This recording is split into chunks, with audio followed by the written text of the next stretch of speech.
வணக்கம். நமக்கு எண்கணி ஞானத்தையும் வேத ஜோதிட ஞானத்தையும் ஆன்மீக ஞானத்தையும் வழங்கிய அனைத்து குருமார்களுக்கும் நன்றி. என்ற அதே வேளையில் இது ஒரு ஜோதிட விளக்க வீடியோ விருப்பம் இல்லாதவங்க கடந்து போயிடலாம். ஒரு கேள்வி, அந்த கேள்வி ஒரு முகம் இல்லாத பாவம் தலை இல்லாத ஒருத்தர்கிட்ட இருந்து வந்த கேள்வி தான். பட் கேள்வி கொஞ்சம் நியாயமா இருந்துச்சு.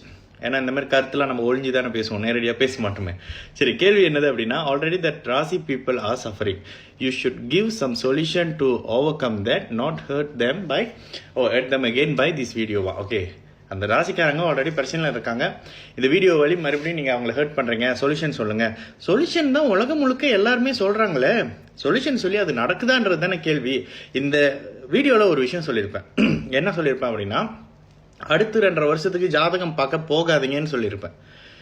ஏன் அப்படின்னா, இந்த சொல்யூஷன் சொல்கிறேன் அப்படின்ற பேரில் உங்ககிட்ட இருந்து காசை கறப்பாங்க. ஓகேங்களா? நேற்று கூட சரி அப்போ நீங்கள் பரிகாரம் சொல்ல மாட்டீங்களா? மோஸ்ட்லி எல்லாருக்கும் தெரியும், நான் பரிகாரமே சொல்ல மாட்டேன். நிறைய பேர் ரிக்வஸ்ட் பண்ணுவாங்க, பரிகாரத்தை கற்றுக்குங்க, அதில் தான் விஷயம் இருக்குது. இன்னொரு ஃப்ரெண்டு சொல்லுவார், ஃபோன் நம்பர்லேருந்து கூட ஒருத்தர் ராசி பலன் பார்க்குறாரு தெரியுமா விக்கி அப்படின்னு சொல்லுவார். இன்னொருத்தர் அந்த அப்படி ஒரு கட்டத்துக்குள்ளே சப்பாக போய் கண்டுபிடிக்கிறாங்கன்னு சொன்னார். அப்புறம் இதெல்லாம் கொடுத்தாங்க, சாம்பிள்லாம் கொடுத்தாங்க. அப்போ அவர் என்கிட்டயே கேட்டுட்டு அப்பா இல்லைன்றத திரும்ப செகண்ட் ரவுண்ட் சுற்றிட்டு வர்றப்போ 9வது பாகத்துக்கு வரும்போது அப்பா இல்லைன்னு சொன்னார். அதான் நானே சொன்னேன் அப்படின்னு சொன்னேன். அப்போ ஒரே ஒரு விஷயத்தை தெளிவாக சொல்லிருக்கிறது என்னதுன்னா, இந்த ராசிக்காரர்கள் அடுத்த 2.5 வருஷத்துக்கு கஷ்டத்தில் இருக்க போறீங்க. கஷ்டம்ன்றது டெம்பரவரி தான், பெர்மனண்டா இருக்க போறது இல்லை. அதனால கண்டவங்க கிட்டையும் காசை கொடுத்து ஏமாறாதீங்கன்றது தான் இந்த வீடியோ. கடந்த வீடியோவுடைய முக்கிய காரணமே அந்த காசை கொடுத்து ஏமாறாதீங்க. ஓகேங்களா? பரிகாரத்தால் எல்லாத்தையும் சாதிக்க முடியும் அப்படின்னா 150 வயசு வரைக்கும் ஒருத்தரை வாழ வச்சு பரிகாரம் பண்ணி வாழ வைங்களேன். இவ்வளோதான். விதியை தாண்டி போகலாம். நீங்கள் தானே சொல்கிறீங்க விதியை மதியால் வெல்லலாம் அப்படின்றது இந்த மாதிரியான கருத்தாக இருக்குல்ல. உங்கள் விதியை மதியால் வென்று 100 வயசுக்கு இறக்குற ஒருத்தரை 150 வயசு வரைக்கும் வாழ வச்சு காட்டுங்க. அப்புறம் எதுக்கு ஹாஸ்பிட்டல், அப்புறம் எதுக்கு போலீஸ் ஸ்டேஷன், அப்புறம் எதுக்கு ஸ்கூலு? நான் பரிகாரம் பண்ணிட்டு பெரிய பிரசிடென்ட்டாக மாறிட மாட்டேன்னா? இங்கே சொல்யூஷன் கிடையாது.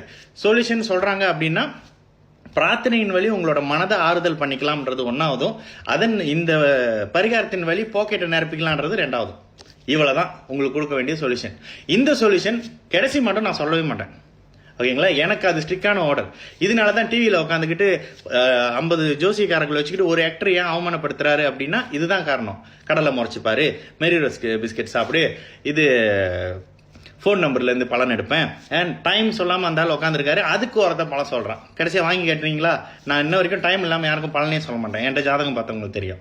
அப்போ சொல்யூஷன் ஜோசியர் கொடுப்பாருன்றது நீங்கள் நம்புறது உங்களுடைய அறியாமை, அவ்வளோதான். சரிங்களா? அப்போ ஜோசியரை மட்டும் பாருங்க, அவர் ஒரு கன்சல்டன்ட், அவ்வளோதான். நல்லது நடக்கும். எல்லாரும் நல்லா இருப்போம். வணக்கம்.